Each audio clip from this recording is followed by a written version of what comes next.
This is Mommy. I dressed her up for the occasion because she wouldn't want to, be here not dressed up appropriately. Fashionista all her life. I have one of the best and one of the worst jobs because I get to tell you about my truly wonderful mother, Vicki Jean Swimmer.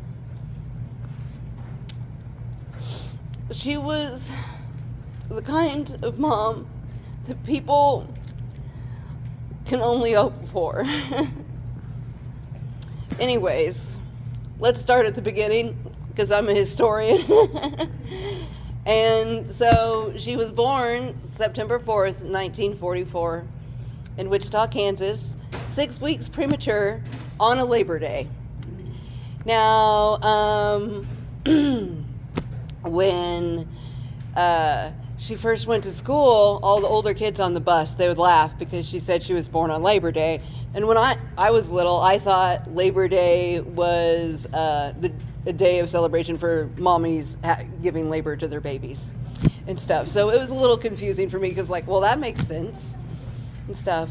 But she had a happy childhood with her mother, Dr. Eunice Jean Swimmer, and her dad, Eldon H. Swimmer, and her brother, Ken Swimmer, and Betty Jane Swimmer Mosteller.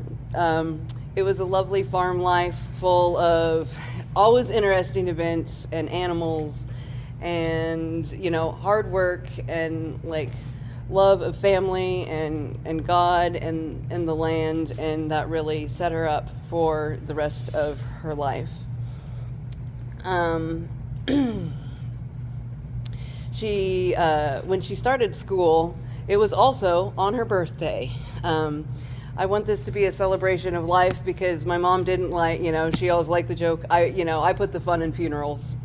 And so, this is a celebration, guys. So, anyways, just a late birthday party.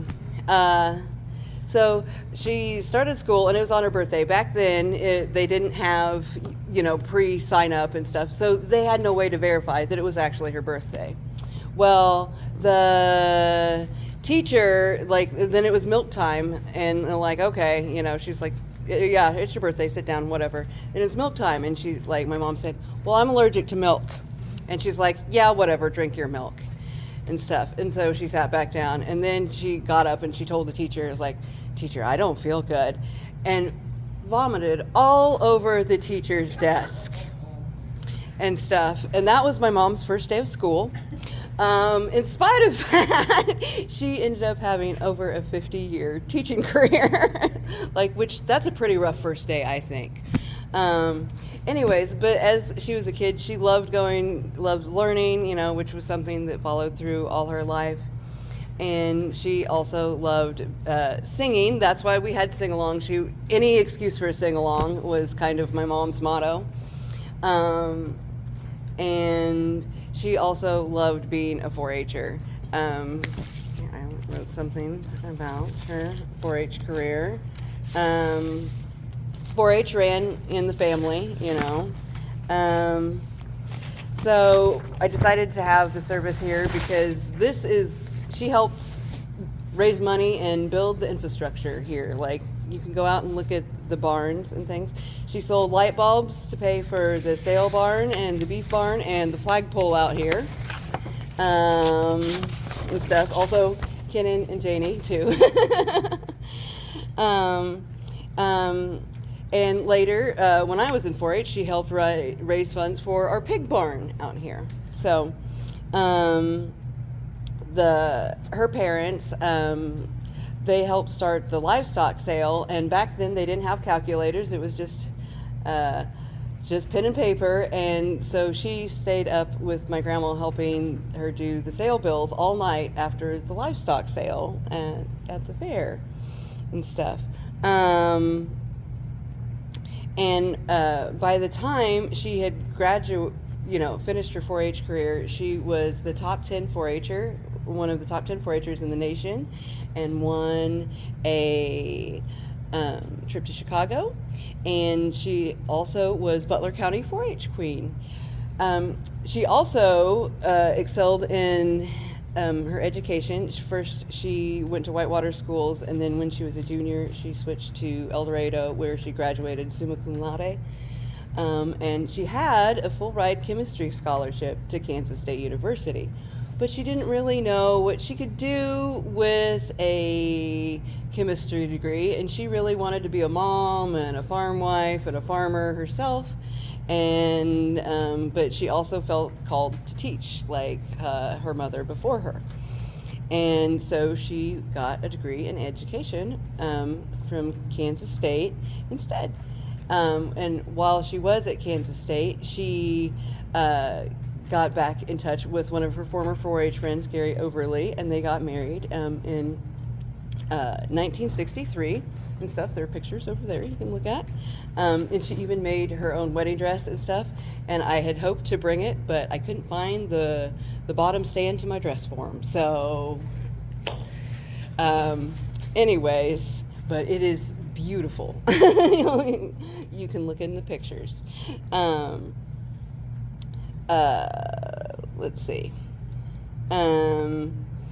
So she started her teaching career, and while she was married to Gary, they moved around a lot and stuff, and she ended up teaching in 5 different states: Kansas, Nebraska, Missouri, Oklahoma, Colorado, and Kentucky. 6 states and Kentucky.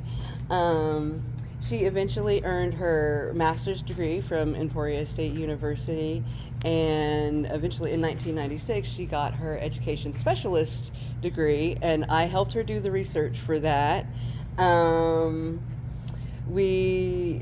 She deserved to win the Graduate Research Award. It was on summer birthdays and how they affect like school outcomes and stuff. And this was back in the 90s, so before you could have, a computer print out like, okay, we'll type into Excel and it'll shoot out like the data you want.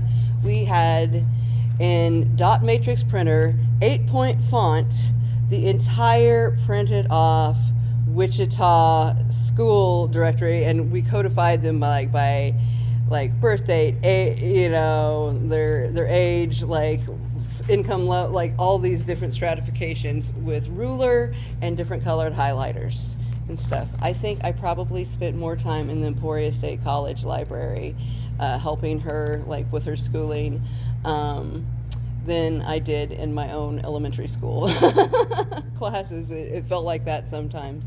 But that's a long tradition, because when my grandma was getting her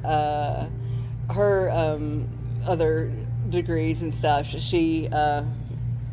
my mom helped her too. So I guess it just runs in the family, always passing down that love of learning and education. And she's felt just so strongly about that, about teaching people, and not just the basics of reading, writing, and arithmetic, but how to be good community members, how to be good leaders, how to be good citizens, how to care for each other and stuff. And while she didn't have a church she went to anymore, she very much lived the teachings of Jesus, and taking care of others. Over the years, in my college career, we took in so many stray folks and housed them and made sure that they were okay or fed or whatever, because that's just how you treat people.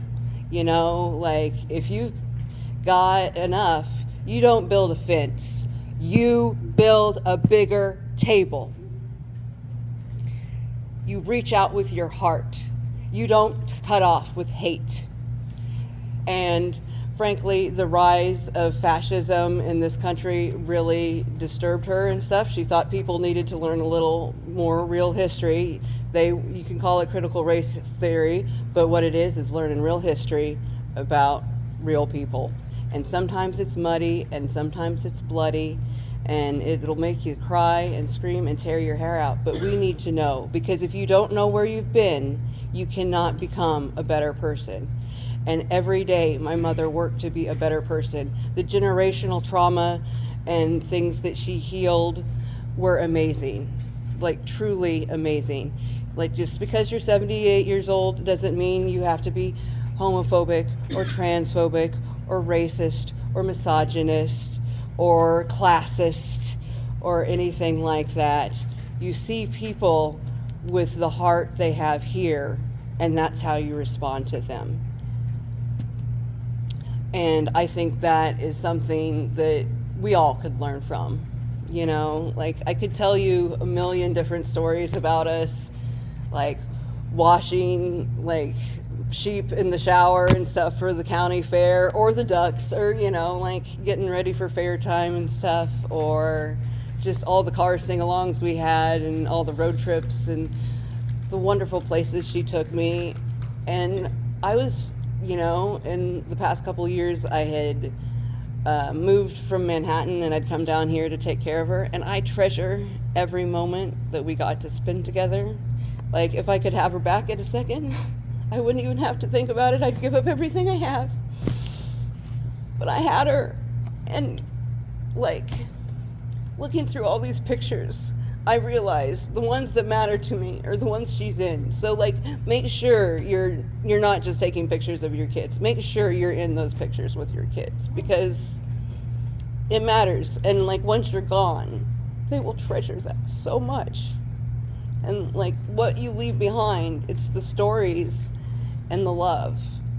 And so try to be, like, the best and the kindest person that you can be. Be like Vicky, you know? Like, I mean, I could go on for hours. I really could. But but I was blessed. I was truly blessed. And there's not a day I won't miss her. A couple weeks before she died, it was the 20th anniversary of when Grandma died, her mom, Eunice.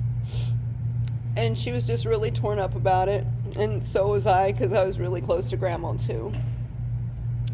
And I thought, oh my gosh, that would be, like, I just hope I have her around for another 20 years. I don't want to know what that feels like. And now I know, and I know, just like her, I'll never stop missing her. And I'll never stop loving her. But she's watching over me, and she's watching over all of us. And she helped teach so many people and brightened her life so much that she left a legacy. And it's a legacy that I endeavor to live up to. And I'm gonna make her proud, make Sunnyside, our farm, happen. Like, one way, shape, or another. So now, if you guys have any other, like, fun Vicky stories or something, it could be funny, it can be embarrassing. She was a queen of embarrassing stories, and all that. Like, I would love to hear you share. Thank you.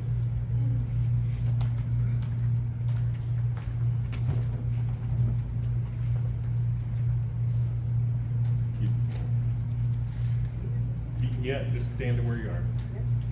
We can hear you. Yes, it's Vicky.